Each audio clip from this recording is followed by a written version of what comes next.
noches, bienvenido a La Nocturna, soy Alejandro Silva y hoy en este programa tenemos dos temas que detonaron, que reventaron literalmente la opinión pública esta semana. Uno fue el ataque, el atentado que cometió un joven en el complejo arqueológico de Teotihuacán, donde pues atacó a 14 turistas extranjeros, mató a una de origen canadiense, una mujer, y hirió a los otros 13. Y el otro tema es este reto viral de tiroteo mañana, en el que también encendió las alarmas en todo el país. En todo el país encendió las alarmas. No hubo prácticamente ningún gobierno del estado de estos 32 entidades de México, y no debería de haberlo, que no haya lanzado una alerta y haya tomado medidas para evitar que este reto viral, que únicamente asustar, lo que se entiende, lo que se planteaba, a los profesores, a los directores de las escuelas, a los mismos padres de familia, se quedara en eso, en una broma muy compleja, por decirlo de alguna manera. Pero no hubo gobierno estatal, no hubo Secretaría de Educación de los estados que no tomara el tema con seriedad. Y para discutirlo tenemos como invitada a Laura Martínez, psicóloga, bienvenida. Muchas gracias, buenas tardes. Y a José Daniel Borrego, nuestro analista de casa, que ahorita antes de entrar decía que él comprende un poco la mente de este joven que sucedió en Teotihuacán,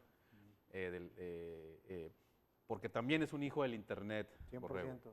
Entonces, quisiera iniciar con nuestra invitada, Laura Martínez, primero, hablando primero del tema de este joven que atacó en Teotihuacán. ¿Qué nos dice una persona que se atreve a eso y que sobre todo también ocurre en el día del aniversario de una de las primeras masacres que detonó después toda la historia en Estados Unidos, de la escuela en Columbine, Colorado? ¿Qué nos dice esos datos que tenemos hasta ahorita? Pues sí nos habla de una persona que sí pues debe presentar algún trastorno o alguna problemática mental, ¿verdad? Seguramente él ha estado influenciado pues por todos estos videos, por toda esta violencia, por toda la situación social, política, etcétera, ¿no? Entonces, bueno, pues sí, debe de tener algo por ahí. Nos están advirtiendo ese tipo de hechos. Digo, el más reciente es ese. Han ocurrido otros que a lo mejor no han hecho referencia específica a Columbine, ¿no? Sí llama la atención porque pues traía una fotografía diseñada en AI donde él posaba con los autores. Luego hemos visto revelaciones, ¿no?, de vecinos, aunque su hermana, su familia, pues están en un plan de no sumarse al, digamos, linchamiento mediático, ¿no? Sí. Pero es una alerta que debemos tomar con seriedad que vayan ocurriendo estos casos. Sí, definitivamente hay que poner más atención a todo lo que está pasando, a todo el entorno, pues hay muchas cosas que tenemos que tomar en cuenta, mucho. Julio César Jasso Ramírez, 27 años, es un joven que está considerado en esta generación que nació con el internet, sin ser alarmistas y sin entrar en un tema de señores con TikTok o de señoras que comparten piolines, ¿no? Sí. Habría que atender que uno de los orígenes de la información que tienen estos jóvenes es ahí, ¿no? Sí, totalmente de acuerdo. Pues todas las redes sociales, toda la tecnología ha avanzado muy rápido en corto tiempo, entonces todavía no sabemos bien los efectos que hay en las mentes, en los cerebros de las personas. Digo, ya hay estudios, pero falta mucho por estudiar, ¿no? Pero definitivamente todo lo que son los videojuegos muy violentos, todo el acceso a mucha violencia, el acceso a videos con armas, el acceso a toda esta pues red, ¿verdad? Todas estas redes sociales definitivamente afecta, sobre todo si se están enfocando en ciertos temas, ¿no? Como a lo mejor él estaba haciéndolo, ¿no? A mí me llamó mucho la atención que hace 27 años que fue el tema de Columbine, se hablaba de lo mismo, de mencionar, bueno, en ese tiempo también el debate era mediático de que los medios son muy violentos. Bueno, ahora tenemos unas plataformas que no pueden siquiera ser reguladas más allá del famoso baneo, ¿no? Si bien te pueden bajar videos si utilizas cierta palabra, pues bueno, el contenido sigue ahí, ¿no? Sí, claro. Y videojuegos que crecen, los niños desde chiquitos crecen con videojuegos, entonces van normalizando la violencia, ¿no? Entonces, bueno, no sé cuál es la historia desde la infancia de este chico, pero pues seguramente desde muy joven recibió toda esta influencia, ¿no? Y todos esos estímulos, ¿no? Sí, totalmente. Sí. Borrego, decías ahorita, también eres un hijo del Internet, Totalmente. pero tú estás aquí en este momento como cara de este sistema de radio televisión Nuevo León y no andas haciendo lo mismo que este joven, ¿no? Bueno, me considero a mí mismo voy a omitir el adjetivo mejor, pero digamos que un pirómano informativo. Me gusta conocer cosas, a tener información. A lo que voy con todo esto es que, mira, cuando pasó lo de Columbine, la masacre en Columbine, de hecho hay un documental muy bueno, ganador del Oscar, que se llama Masacre en Columbine, precisamente, de Michael Moore. Y este documental, pues bueno, analizan un poco el tema acerca de la cuestión de qué fue lo que hizo que estos jóvenes hicieran eso.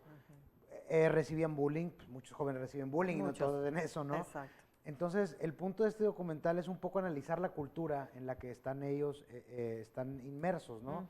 Y, por ejemplo, hay cuestiones muy interesantes. Por ejemplo, dice, bueno, es que son los videojuegos. Dice, bueno, pero los japoneses consumen muchos videojuegos y no hacen lo que están haciendo estos chavos. Sí. Entonces, ¿cuál es el tema, no? Es todo y nada. O sea, es todo en el sentido de que es, por ejemplo, en Estados Unidos, la cultura de las armas, que desde que están niños, antes de aprender a leer, les enseñan cómo disparar un rifle. Sí. Entonces, si tú juntas eso con un joven que tiene una falta de identidad o pertenencia social, exacto, que tiene una falta de desahogo de sus, digamos, emociones o energía destructiva, pues tú tienes la tormenta perfecta para que pase algo así. Y te voy a decir otra cosa, el hecho de que en México no haya tanta facilidad para legalmente obtener armas, ha impedido que ese chavo pudo haber matado 20 personas, 30. Sí, pero traía únicamente un revólver viejo. Es más, el revólver era tan viejo que que no estaba registrado en Estados Unidos. Que no estaba registrado, era tan viejo que no estaba registrado, ¿no?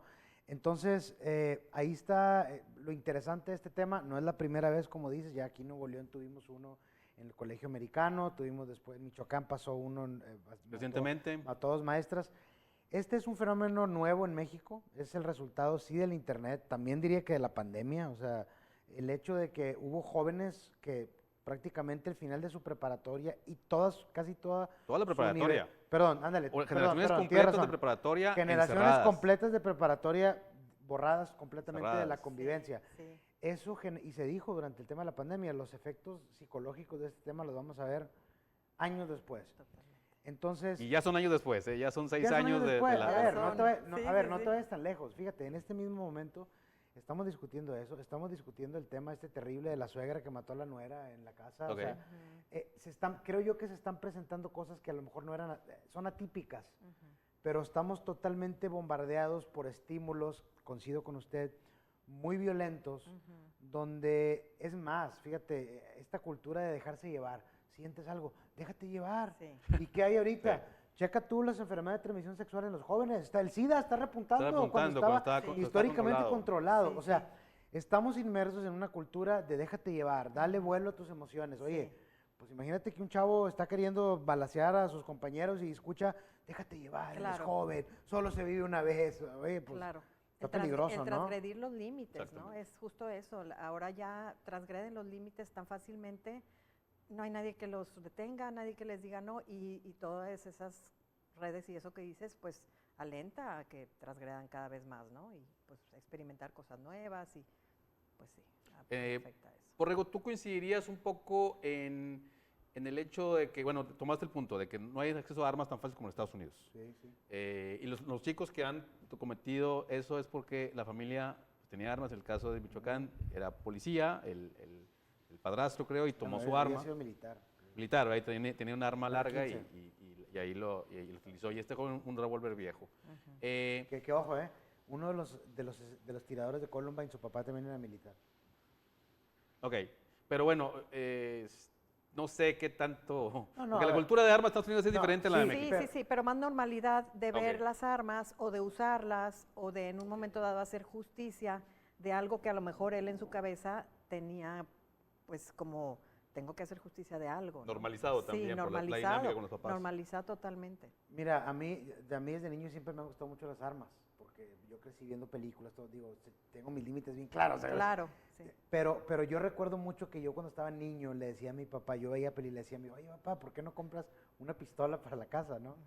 Y me decía, mira, nunca la he usado, claro. nunca he necesitado un arma y no creo que la ¿Y para qué la necesite. tienes? ¿Y Es para qué la tentación, tengo, no? claro. Entonces, vamos, si tu papá es policía, militar y su herramienta de trabajo es una pistola, ya hay una cercanía, ya sea con el uso, manejo, la familiaridad con las armas. El tema es que, a ver, estamos en un fenómeno que ni Estados Unidos ha podido controlar, ¿eh? No pueden controlarlo. Cada semana aparece un tirador nuevo. Desde Columbine así se ha normalizado ese tipo de acciones. Vamos a corte, regresamos. Creo que es importante empezar a entrar en qué podemos hacer desde México, en lo que nos importa ahorita, ¿verdad? Lo que podemos atender para este fenómeno. No se vaya, siga aquí en La Nocturna, en su canal 28. Regresamos.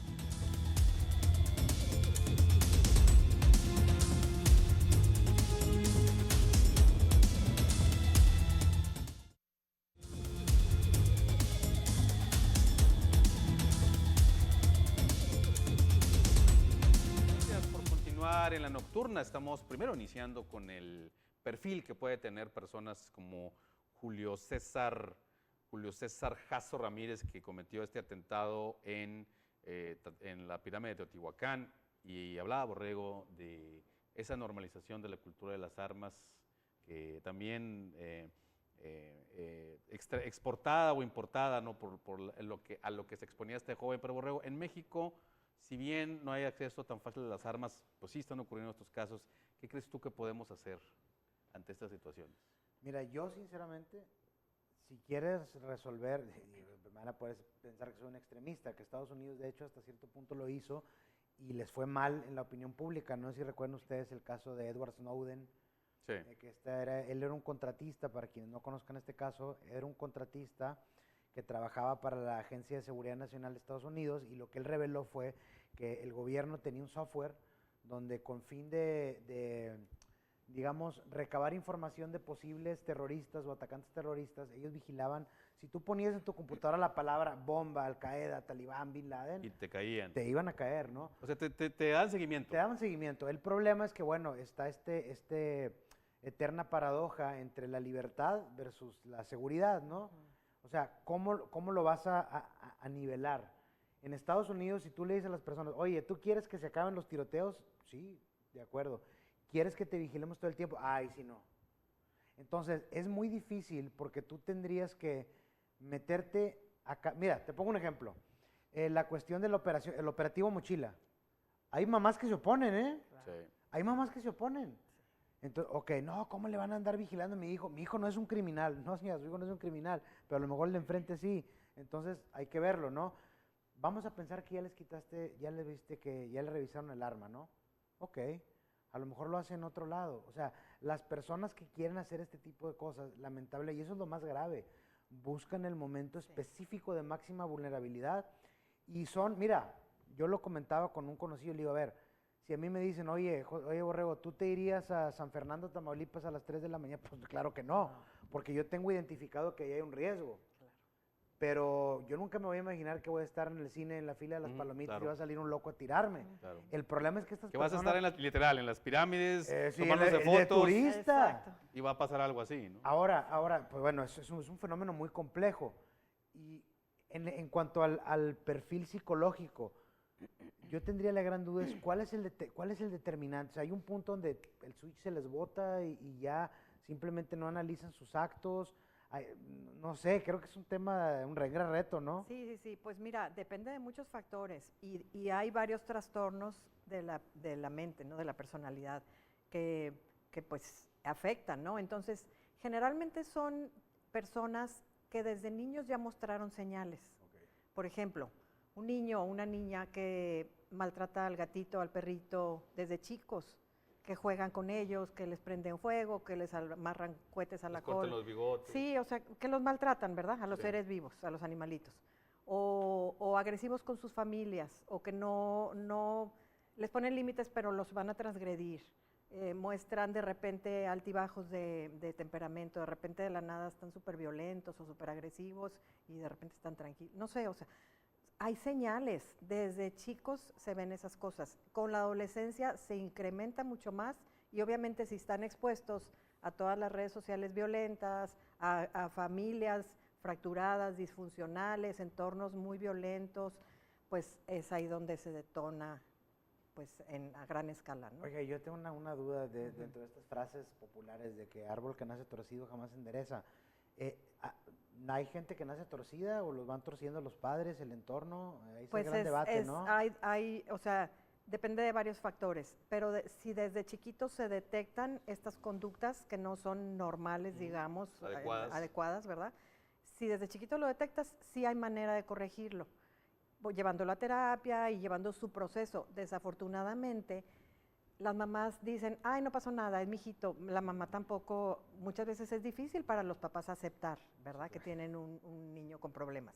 A veces no se dan cuenta realmente o no son conscientes hasta que ya es demasiado tarde, ¿no? Sí. Es que me da risa porque me acuerdo cuando yo estaba chiquillo que yo hacía algo malo y mi mamá en automático, es que te juntas, le digo, no, yo fui. Sí. O sea, en algunos casos yo los malinfluencié a ellos. Es que es difícil como madre decir, pues tengo un hijo que está haciendo daño, ¿verdad? Como que también está ese también de que hice mal. Es un estigma también, ¿no? Sí, como padre, ¿cómo voy a tener un hijo que necesita ayuda, ¿no? Es el típico estigma de acercarse a terapia, de acercarse a tratamientos.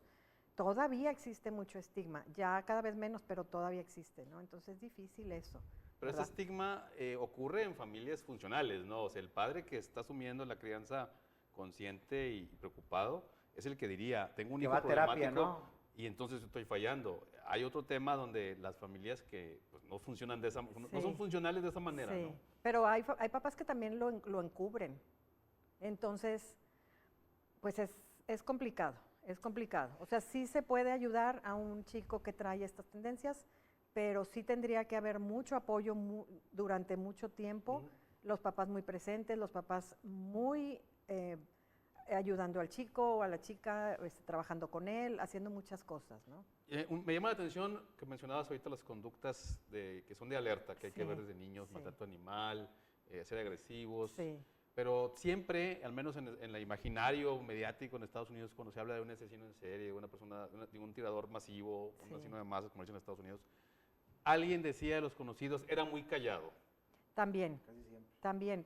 Y lo dijeron los familiares o gente que los conocía. Sí, puede que él haya estado muy aislado, porque también son personas que se aíslan. Tienen dificultades sociales, no son personas que se les da mucho las habilidades sociales. Se les dan cuando tienen algún objetivo, pero generalmente son personas retraídas, ¿sí? A veces hasta pueden parecer como muy sumisas, pero dentro de su cabeza, pues están haciendo sus planes, ¿no? Pues así lo dijo el secretario de Seguridad, o sea, planeó claramente y él sabía perfectamente, ¿verdad? No fue así como que se le ocurrió en este segundo, ay, déjame sacar una pistola y voy a matar. No, o sea, es algo planeado con tiempo, es algo que le viene ya de muchos años atrás. Habría que analizar qué pasó, si sufrió bullying, si sufrió violencia, cómo estuvo su familia. A veces la familia no tiene mucho que ver, sino con quién convivió, qué educación recibió, son muchos factores, ¿no? Borrego. Sí, mira, es como estos candaditos que le abres uno y se abre un candadito, 2, 3, 4, o sea, hay veces que todos están alineados. Se hizo toda la línea de tormentas perfectas, porque igual hay chavos que pueden tener a lo mejor los mismos pensamientos, pero no lo hacen. No lo hacen porque tienen un círculo de amigos, porque los incluyen algo y de alguna manera se despresurizan, ¿no? Exacto. Yo cuando conozco, yo personalmente hablo mucho y a veces, de hecho, a veces me dicen, es que ¿cómo dices tus problemas o tus temas personales tan? Le digo, mira, compadre, la psicología existe porque todos tenemos los mismos problemas. Claro, o sea, ¿qué puedo decir? Estoy preocupado, tengo miedo, tengo ansiedad, tengo terror de la muerte, terror de perder un familiar. Órale, pues todo el mundo todos tenemos lo mismo, claro. Entonces, eso creo yo, eso sí te libera, ¿eh? Entonces, cuando tú eres muy callado, es como estar explotando por dentro. Guardando todo, es como una olla de presión. Tarde o temprano esa olla de presión va a tronar. O sea, la verdad es que, y te voy a decir algo, yo siempre, en cualquier círculo, lugar o en la escuela, cuando estaba en secundaria y todo, yo siempre trataba de hablarle y convivir con los que eran más seriecillos. Sí. Porque yo sabía que estaban pensando, o sea, el hecho de que no estén diciendo algo no significa que no estén pensando nada. Sí. Están pensando cosas y muchas veces pueden no decirlo porque puede decir, este vato qué, ¿no? Mira lo que está diciendo, ¿no? Sí, sí, sí. Entonces sí, yo creo que en este caso todo se juntó. Y ahorita si quieren platicamos de las ideologías específicas en las que andaba este chavo, que yo me puse a analizar un poquito y sí no tiene sentido. O sea, lo que él armó en su mente fue un Frankenstein. No tiene sentido. De muchas partes extrajo Mira, mejor termino con este comentario. Era primero, salió que era vegano, fan de Lady Gaga, y luego se empezó a ver cosas de Hitler. Luego la machósfera. Y luego el tema de los hombres, de la machósfera, y luego el tema de los españoles. O sea, andaba disparando, hablando en castellano. Sí, tratando de sentirse superior, pero a la vez estaba en una reivindicación indigenista porque estaba disparándole a extranjeros. Y diciendo, este lugar, este sacrificio, no para tu foto. O sea, ¿cómo? O sea, ¿de qué lado está? O sea, ¿eres supremacista europeo blanco o eres supremacista indígena? ¿Qué eres? Entonces, yo creo que ya tenía todos los fusibles tostados. En ese sentido, no nos queda más que trabajar en conjunto, ¿no? Como gobierno, sociedad, escuela, padre de familia. Definitivamente, hace falta mucho más psicología, mucho más todo lo relacionado con los temas de salud mental. Falta muchísimo, muchísimo. Hay muy pocos psicólogos, muy pocos psiquiatras, muy pocos especialistas en la salud mental y es importantísimo. Ahora sí que voy a utilizar la frase de Odín Dupeirón. Él dice en una de sus conferencias, la terapia es canasta básica, leche, huevos y terapia. Y mucho valor para ir a terapia, ¿no? Faltan muchos para ir a terapia. Falta mucho para ir a terapia. Bueno. Entonces, hay que hacerlo. Yo siempre digo, es como matemáticas, geografía, computadora, terapia. O sea, tenemos que tener un proceso terapéutico justo por lo que decías. Hay que externar nuestras emociones. Todos tenemos miedos, frustraciones, problemas, duelos, pérdidas, muchas cosas que nos afectan emocionalmente. Y si no lo sacamos, pues se va creando problemas en nuestra mente, ¿verdad? ¿Rego? No, a ver, totalmente. Yo aquí fíjate, el tema de, no sé, la educación pública, ¿no? Yo que conozco un poco de cerca de ese tema, ¿no? Por personas cercanas a mí que son maestros, y he escuchado comentarios que dicen, oye, por ejemplo, yo sé que tal niño o tal niña trae un problema serio, pero yo no puedo hacer nada. O sea, yo puedo a lo mucho, oiga, directora, oiga esto. Sí. No, pues es que no es psicólogo. Y ahora, imagínate un psicólogo para 1,000 alumnos, 2,000. Exactamente. ¿Cómo los consultas? ¿Cómo le das seguimiento? O sea, te vuelves loco. Tendrías que dedicarte nada más a eso y te faltaría tiempo. Sí. Hace falta también, ese es uno, ¿no? Hay una deficiencia en cuanto a lo que dice usted, de profesionales de la salud mental en espacios educativos, porque son jóvenes o profesionistas recién egresados. Sí. Pero lo otro es que este estigma que hay, simplemente el tema de salud, el autismo, hay gente que no quiere que sepa que su hijo es autista, o que su hijo tiene no sé qué tal condición, o que su hijo no sé qué otra cosa. O sea, ese es un tema de querer encajar y querer tener el hijo perfecto y que no tiene nada. O sea, ahí hay una gran barrera, ¿no? Entonces, hay que atenderlo desde todos los ámbitos. Vamos a corte y regresamos aquí a La Nocturna y seguimos platicando de estos fenómenos. Primero, el tirador en Teotihuacán, y vamos a entrar en los próximos bloques de este reto viral también de tiroteo mañana. Siga aquí en La Nocturna, no se vayan.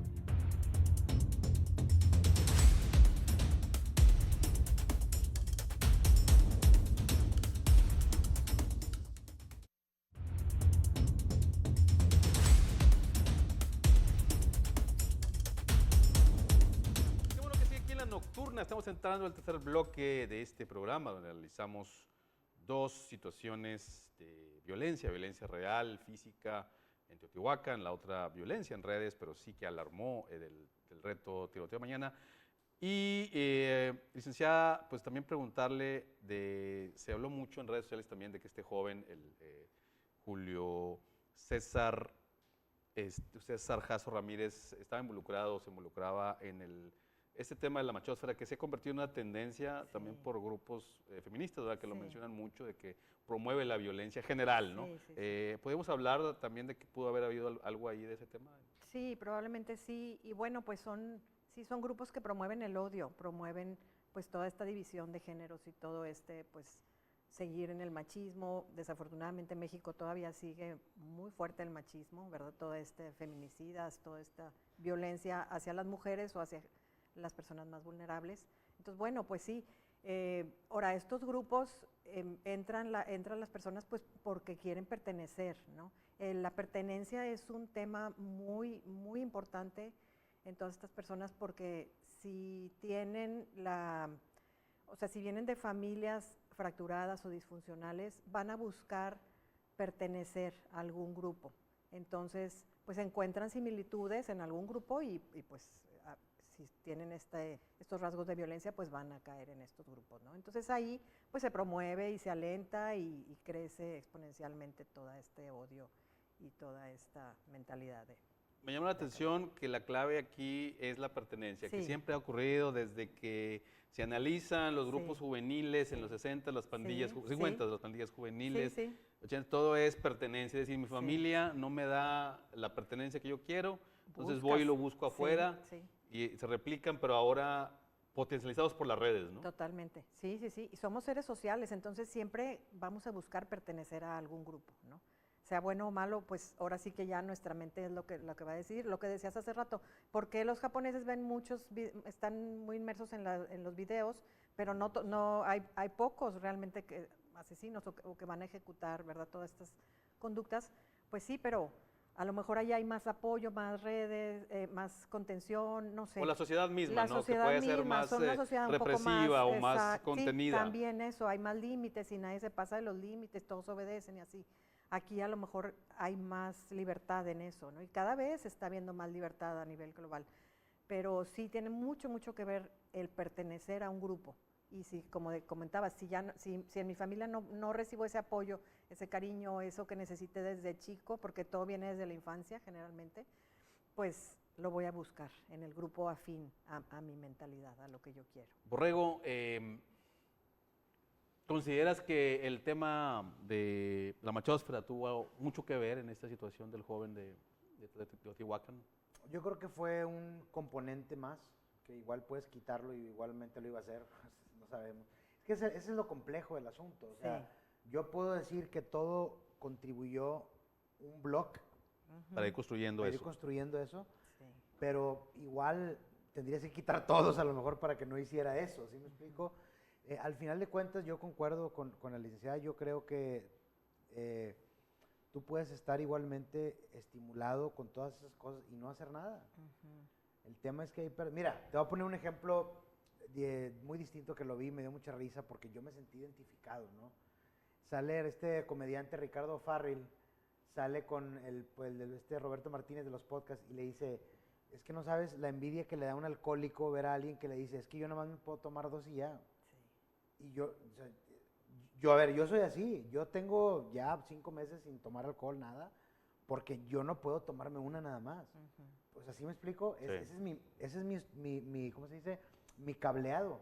Entonces, hay gente que te va a decir, no, es que estás mal, es que debes de, no debo, yo me conozco, yo prefiero mejor, claro. Yo no quiero nada, yo no me acerco y estoy mejor, porque yo le decía a mis amigos, es que tú no me haces caso, en el momento que yo pruebe el alcohol, ya se me botó el switch y ya yo voy a seguir y ya no puedes controlar. Ya no me puedo controlar, o sea, ya me voy a aligerar, todos mis candados ya se me rompieron, entonces mejor no voy a quitar ese candado, y así lo mantienes al margen, ¿no? Claro.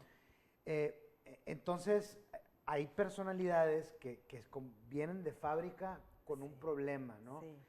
Y puede ser el entorno psicológico en el que crecieron, es más, algo tan sencillo, en una familia con los mismos padres, pero si les tocó a unos una condición económica diferente. Sí, claro. Hay cosas diferentes, o sea, se desarrollan totalmente diferentes. Es un tema muy complejo. Yo, al día de hoy, y me he pasado mucho tiempo reflexionando desde hace unos días este tema, yo creo que hay una manera de detectar posibles personas que hagan esto. Lo grave es que, ¿qué vas a hacer? A ver, ¿qué vas a hacer? Oye, te voy a arrestar porque a lo mejor vas a... Exactamente, es como te decía hace rato, o sea, los papás ya saben qué hijos que traen tienen. Problemas, claro. En las escuelas ya tienen identificados a los chicos problemáticos, ya los tienen. Sí, incluso a veces los cambian de escuela sabiendo que es un niño problemático, pero a lo mejor en aquella escuela hay más límites o sea, ya se sabe.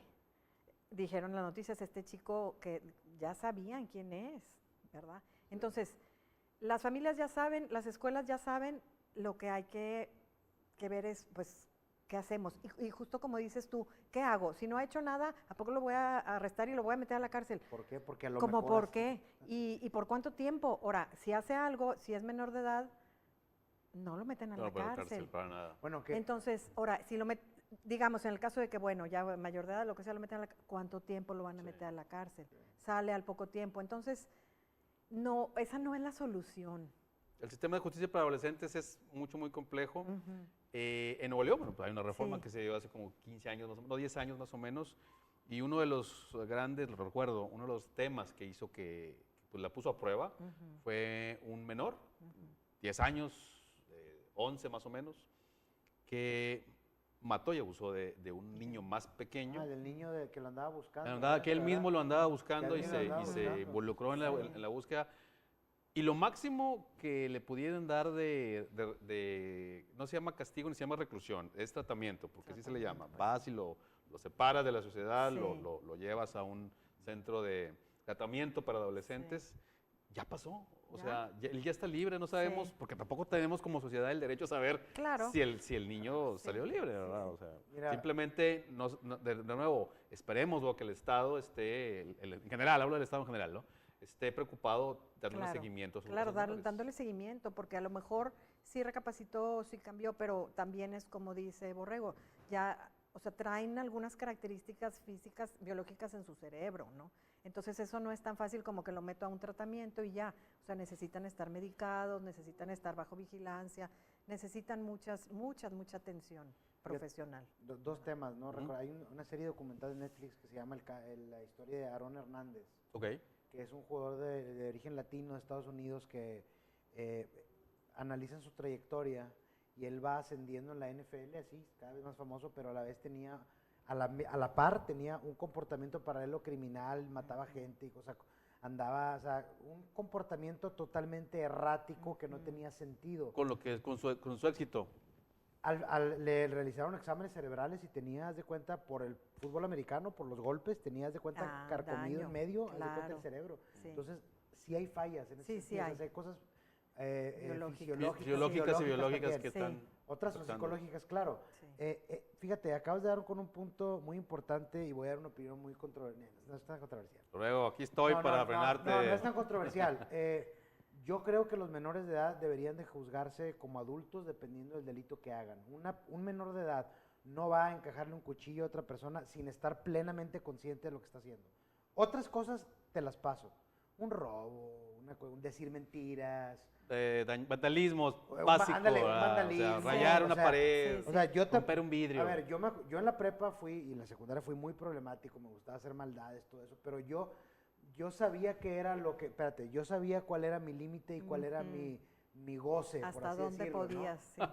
¿Sí me explico? Borrego, está bien. A ver. Sí, es que o sea, es que justo es eso, ¿no? O sea, no tienen culpa, no presentan remordimiento, pero bueno, tú pudiste ponerle un freno. A ver, pero una cosa es, por ejemplo, no sé, grafitear un lugar, ¿no? Sí, es lo que decía ahorita, sí. Y otra cosa muy distinta es planear asesinar a alguien. Claro. Tú ya sabes lo que estás haciendo. En Estados Unidos, un menor de edad que comete algo así va a cadena perpetua. Menor de edad. Depende del estado, ¿no? La mayor parte de los estados cadena perpetua. En Texas me imagino que sí, ¿no? Salvador, Nayib Bukele acaban de pasar. Aquí Mauricio Fernández lo propuso en su momento cuando el crimen organizado. Pero lo hizo cuando menores. Sí, pero el digamos coyuntura de Mauricio Fernández era que el crimen organizado usaba menores ya para cometer sicariato, es cierto. O sea, no nada más para vigilar, traficar. Igual, en el caso mexicano te metes en un problema complejo porque algunos los son secuestrados, forzados, y son obligados, y otros no. Felices van y se enrolan, y otros o escuchan a Peso Pluma, ándale, canciones. Sí, yo quiero ser el que está, y no sé qué, yo quiero ser el de Ella Baila Sola, ¿no? Y yo insisto, esa canción de Ella Baila Sola es para reclutar, muchachos. A ver, no hay mayor maquinaria de mercadotecnia para los grupos delictivos que la música que estamos viendo de fuera. Claro. Tienes a los niños cantando sobre el narcotráfico. Que ojo, yo crecí en Tamaulipas en la secundaria y los corridos era de un nicho.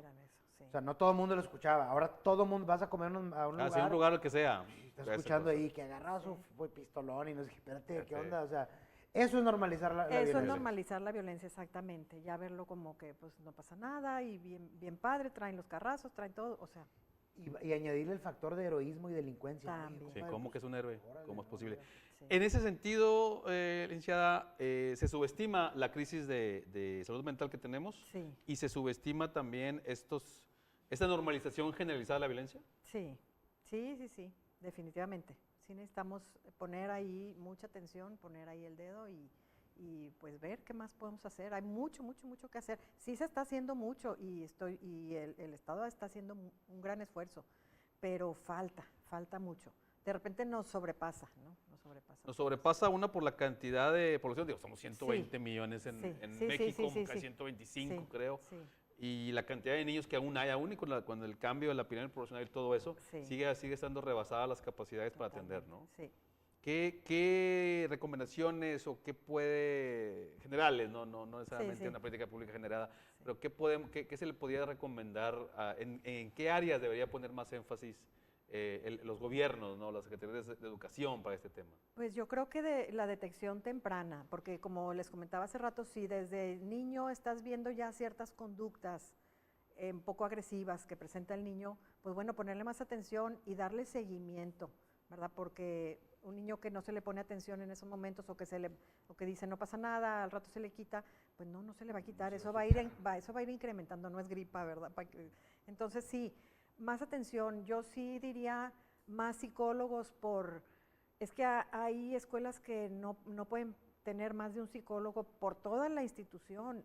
Un psicólogo, ¿cuándo va a darse abasto? Por 3,000, 4,000 niños. Pues sí, ¿cuándo? O sea, se necesitaría uno por grado, o sea. Cuando menos. Y como quiera va a batallar. Sí, exactamente, pero estás hablando de salones de ¿cuántos? 60, 70 alumnos. Pues ¿cómo? O sea, un psicólogo, ¿cuánto tiempo necesitas para atender? Porque pues cada uno requiere su atención y luego además no es nada más la atención que le das al niño, hay que atender a la familia o al cuidador o al representante del niño o de la niña, ¿no? Entonces se vuelve muy complejo y te digo, aparte de no nada más atender las necesidades del niño, sino después qué problemática presenta el papá, qué problemática presenta la mamá, de dónde viene, o sea, es demasiado grande. Yo creo que no lo hemos visto, pero en terapia se dice como que es el elefante blanco que está en medio de la sala que nadie quiere ver.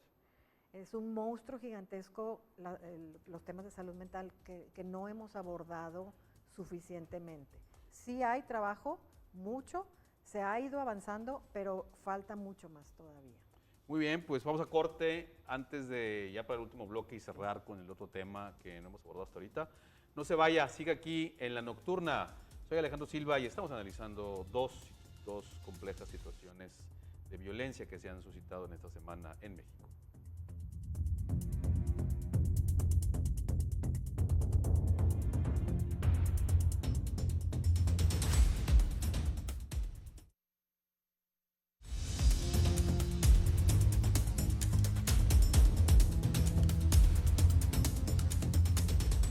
Qué bueno que sigue aquí en La Nocturna. Estamos entrando en el último bloque de esta emisión. Vamos a entrar al segundo tema, este reto viral de tiroteo mañana que reventó en TikTok, sobre todo en TikTok, y alarmó a todas las secretarías de educación de México estuviesen emitiendo alertas por esta situación. En Monterrey no fue la excepción. ¿Qué podemos decir de inicio con copia de este reto viral? ¿Qué nos dice los muchachos? Pues es lo que hablábamos hace ratito de la pertenencia. O sea, ellos quieren pertenecer a grupos, pero parte de las personalidades de ellos es también estar en estos retos, porque forma parte de la transgresión de los límites, ¿no? De todo esto, yo lo voy a hacer, pues sí, de estas conductas transgresivas, ¿verdad? Y pues de hacerse justicia, de alguna idea que tengan ellos que a lo mejor no han compartido. Muchas veces comparten en sus redes cosas violentas, frases, o sea, a veces dan avisos, pero como hablábamos hace rato, pues no siempre vamos a decir, pues él va a ser protagonista de un tiroteo mañana porque puso esto en su Facebook. Pues no sabemos, ¿no?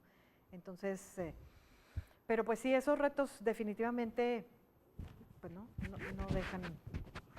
nada positivo. Asustan, ¿no? Asustan, pero también hay que tomarlos con seriedad. Sí, definitivamente. No podemos permitir, digamos, de que, bueno, pues no lo están poniendo en redes, ahí lo pintarrajearon en el baño, Sí. hasta ahí, sino sí hay que tomarlo con seriedad. Hay que tomarlo con seriedad, definitivamente. Sí. Y a veces, pues, entre estas pandillas o entre estos grupos, se ponen esos retos como te dejo entrar si haces esto, ¿no? O tienes que hacer esto para poder pertenecer al grupo. Entonces, bueno, ahí es donde hacen muchas veces estas cosas. ¿Verdad? Borrego, ¿tú también te hubieras animado en su momento al reto viral? No, fíjate que yo siempre... Que ojo, no estamos promoviendo que lo haga, simplemente Borrego ya dijo... No, yo promuevo el reto viral de que dejen de tomar alcohol y que vayan al gimnasio. Eso es lo que propongo. Pero tampoco la machosfera, Borrego. No. Nada más lo que es. Nada más lo que es uno. A ver, oye, Borrego. fíjate, yo siempre he creído que hay dos tipos de personas en cuanto a la violencia o la agresividad que acumulan.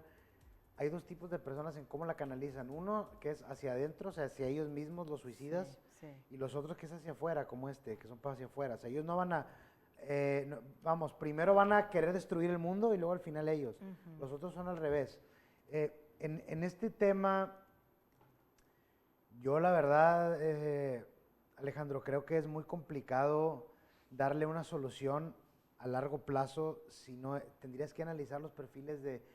El escenario ideal sería, a ver, de todo el sistema educativo hay estas personas que varios maestros ya me dieron un reporte que tiene un comportamiento tal, ¿no? Sí.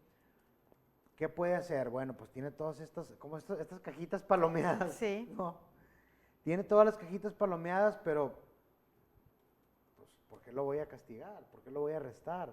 ¿Por qué lo voy a meter a terapia? Imagínate tú también me pongo también en los zapatos de una madre de familia, sí, claro. que llegan, oiga, ¿sabe qué, señora? Mire, es que su hijo podría ser un tirador. Y la señora pues va a pegar el grito en el cielo, oye, claro. Mi hijo nunca se ha volado un alto, nunca ha sido arrestado por nada. Y en contrario, hay gente que sí, a lo mejor asalta un banco o hace otra cosa, pero no haría eso. Uh-huh. Entonces, es un tipo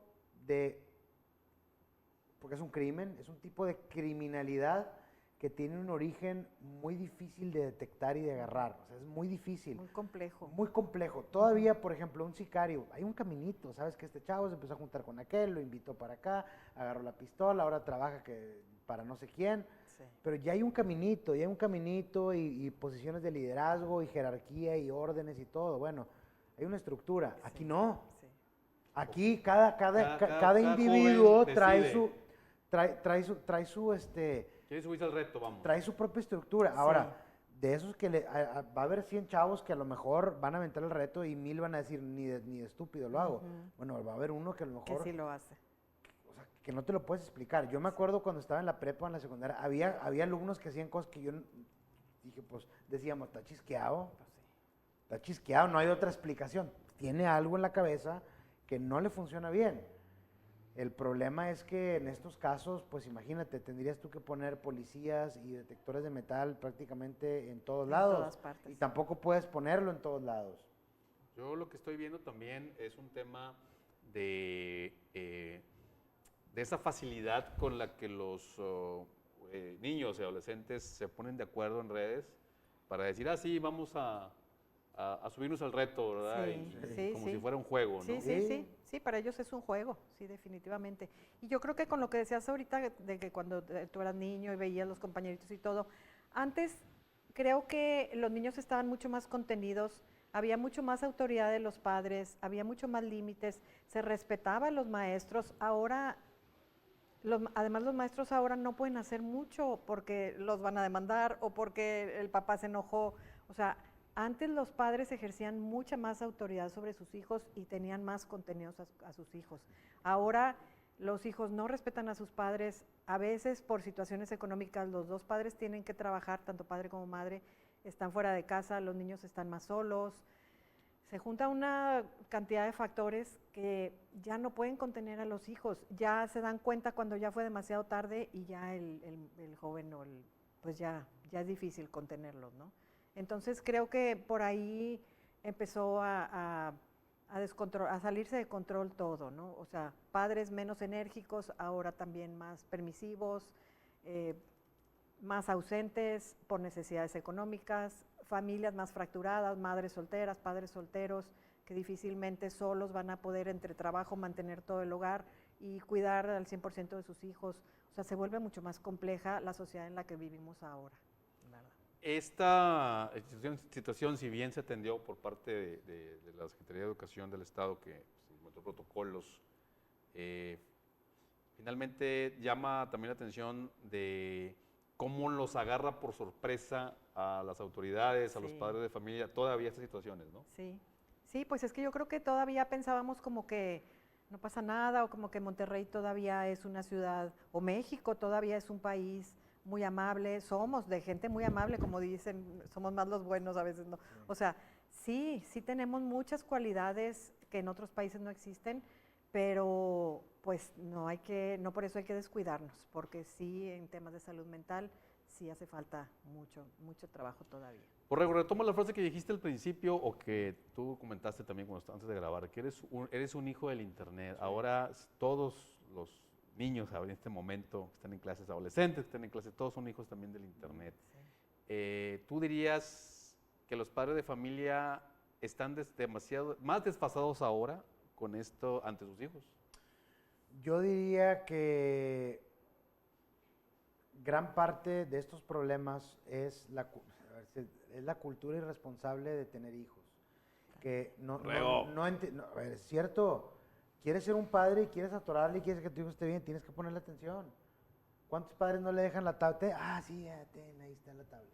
Sin filtro. Puede haber muerto, sexo, sin filtro, ¿eh? Videojuegos, los videojuegos que se supone que son para adolescentes o para niños. Y los videojuegos, fíjate, y incluso los videojuegos tienen sus graduaciones de que este videojuego no es para niños. Sí. Son los que andan jugando. Mira, a mí me pasó una vez, tuve una experiencia hace ya un buen número de años en una ciudad que visité y se me quedó muy marcado porque en ese entonces fui a rentar un videojuego justamente y ahí había como televisiones con las consolas y niños jugando, ¿no? En la tarde. Y me llamó mucho la atención que el niño estaba jugando un videojuego de balazos y dijo, mira, yo soy no sé quién, y dio el nombre de un criminal local del lugar. Órale. Dijo, mira, así como no sé quién, así, o sea, ¿qué onda con este chavillo, no?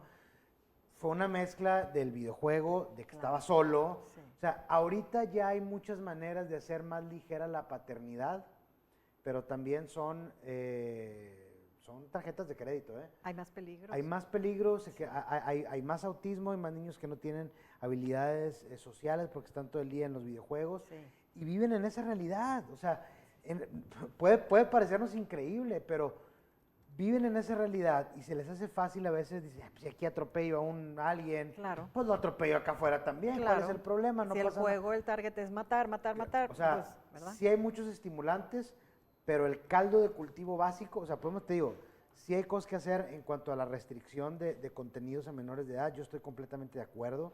De hecho, algunos países, creo que es Australia, ya antes de los 16 no pueden tener redes sociales. A lo mejor hay que ir por ahí, pero no hay una respuesta y una solución final. ¿Consideraría la necesidad de regular redes sociales para los menores? Sí, definitivamente, hasta cierta edad. Digo, yo no soy psiquiatra, ¿verdad? Soy psicóloga, pero pues ya los psiquiatras a lo mejor pueden decir mejor desde qué edades sería lo más recomendable que tuvieran acceso a redes sociales los niños. A mí, no tengo hijos, también no tengo esas preocupaciones, ¿verdad? De estar viendo qué entran y qué no. Pero sí coincido un poco con Borrego con el hecho de no tener una claridad en cuanto a decir, esta es mi responsabilidad, ¿no? Y tengo que cuidarlos, ¿no? Ya como cierre, voy primero con usted, a los padres, aunque sea reiterativo, ¿cuáles serían las recomendaciones? Sí, definitivamente yo también concuerdo. Para tener hijos, pues hay que tener una responsabilidad y hay que ponerse de acuerdo bien con tu pareja, cómo le vamos a hacer, o si la abuelita nos va a ayudar, o sea, no puedes nada más estar aventando hijos al mundo y que quien los cuide, pues es ahí donde los hijos que no están bien atendidos o que les falta ese cariño, ese apoyo, esa contención, esa red de apoyo, pues van a buscar pertenecer a otras, pues a otras personas, ¿no? A otros grupos, y es ahí donde caen en todas estas redes y en todas estas cosas. Borrego, ¿qué recomendaciones más allá de no tener hijos, que ya lo dijiste? No, mira, paradójicamente las personas que menos deberían tener hijos son los que están teniendo bastantes. Conozco varios casos de gente que digo, ¿cómo esta persona va a enseñarle a otra cómo es el mundo, cómo interpretarlo y cómo manejarse en él? Yo creo que el consejo para los padres responsables es vigilen a su hijo en todo momento, justamente cuando usted no lo está viendo es cuando está haciendo algo indebido. Sí. Muy bien, pues cerramos con estas dos reflexiones. Muchas gracias por acompañarnos. Soy Alejandro Silva, esto fue La Nocturna y espero que nos haya acompañado y seguido en este programa, en esos dos temas de violencia que han sacudido a México en esta semana. Muchas gracias, los esperamos la próxima semana en La Nocturna.